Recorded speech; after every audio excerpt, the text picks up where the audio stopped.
Sir అట్లనే Devarakonda to Nalgonda ఇగో ఇది కూడా డబుల్ రోడ్ అయింది సార్.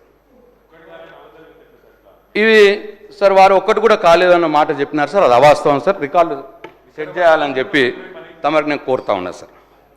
ఇక అట్లనే సార్ ఇంకొకటి చివరిది సార్, ఇది ఇంకొకటి RRR మీద కూడా వారు అన్నారు సార్. ఈ 2017లో ప్రాజెక్ట్ ఆగిపోయి I just want to set the record. Double roads అయినాయి అధ్యక్ష, ఎప్పుడైనా అధ్యక్ష అని కూడా చెప్పటం లేదు. విజయవాడ నుంచి హైదరాబాద్ కూడా అయింది అధ్యక్ష, మా కరీంనగర్ నుంచి హైదరాబాద్ కూడా అయింది అధ్యక్ష. ఈరోజు హైదరాబాద్ టు కరీంనగర్ అయింది, మా రామగుండం వరకు అయింది. రోడ్లు అయినాయి అధ్యక్ష, కాదంటలేం. ప్రశాంత్ రెడ్డి గారు చెప్పింది కాదంటలేం అధ్యక్ష. కానీ ఇవన్నీ కూడా మేమున్నప్పుడు కూడా చేయటం జరిగిందని వారు ప్రత్యేకమైన ప్రస్తావన కూడా చేస్తూ ఉన్నారు సార్. మాకంటే ముందు ప్రభుత్వాలు చేయలేదని నేను అనట్లేదు సార్, వాళ్ళు చేసేది వాళ్ళు చేసారు. నేను ప్రస్తావన చేసింది ఏంటంటే దేవరకొండ నియోజకవర్గంలో మండలం నుంచి జిల్లాకు డబుల్ రోడ్ లేదు అన్నారు, అది చెప్పినా సార్. మండలం నుంచి జిల్లాకు సంబంధించి నేను చెప్పినా సార్, ఆ 8 మండలాల సంగతి నేను చెప్పినాను సార్.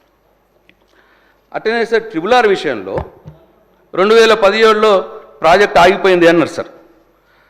ప్రాజెక్ట్ ఆగిపోయింది, మీరు పట్టించుకోలేదు, మీరు కేంద్రంలో అడగలేదు అన్న మాట మాట్లాడినారు సార్.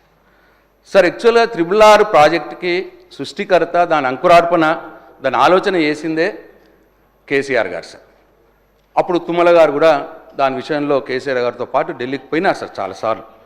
2015 నుండి పర్సూ చేస్తున్న సందర్భంలో అప్పుడు ఫస్ట్ టైం మొత్తం హిస్టరీలోనే సార్ ల్యాండ్ అక్విజిషన్కి స్టేట్ గవర్నమెంట్ డబ్బులు ఇస్తుందని ఎవరు కూడా మాట ఇయ్యలేదు సార్. అప్పుడు ఆ ప్రభుత్వం మాట ఇచ్చి 50% మేము భరిస్తాము అని మాట ఇస్తే 2015 నుంచి తిరగంగా సార్ 2017లో సూత్రపాయ అంగీకారం తెలిపినారు సార్ RRRకి.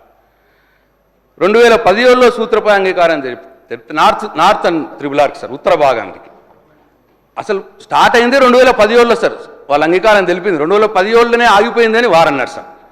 2017లో సూత్రపాయ అంగీకారం తెలిపి 2021 మార్చి 5 నాడు భారత్ మాలలో పెట్టినారు సార్. దానికి కూడా 4 సంవత్సరాలు వాళ్ళు తీసుకున్నారు సార్. ఏం చేద్దాం సార్, తిరిగినాం సార్, తిరగలేదని కాదు సార్, ఇగో ఇన్నిసార్లు పోయినాం సార్. ఇగో సార్ ఇది కేసీఆర్ గారు గడ్కరీ గారిని కలిసింది సార్. ఇగో ఇది తుమ్మల గారు కలిసిన నా ఫొటోస్ లేవు సార్. నేను పోయినప్పుడు నేను గడ్కరీ గారిని కలిసినాయి సార్.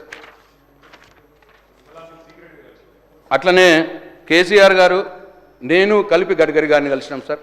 ఇట్లా పలు దఫాలుగా వెళ్ళినాం సార్. వెళ్తే 2021 మార్చి 5 నాడు భరత్మాల ప్రాజెక్టులో చేర్చారు సార్. తర్వాత మళ్ళీ పర్సూ చేస్తే 2021 డిసెంబర్ 6 నాడు అలైన్మెంట్ అప్రూవల్ చేసినారు సార్. మేము 2018లోనే అలైన్మెంట్ పంపించినాం సార్. 2021 డిసెంబర్ 6 నాడు అలైన్మెంట్ అప్రూవల్ చేసినారు సార్. అంటే ఇది స్టార్ట్ అయిందే 2015 నుంచి సార్. 2017లో సూత్రపాయ అంగీకారం, 2021లో భరత్మాలలో చేర్చినారు, 2021 డిసెంబర్లో అలైన్మెంట్ అప్రూవల్ ఇచ్చినారు. అంతా మేము ఉన్నప్పుడే జరిగినాయి సార్ మొత్తం.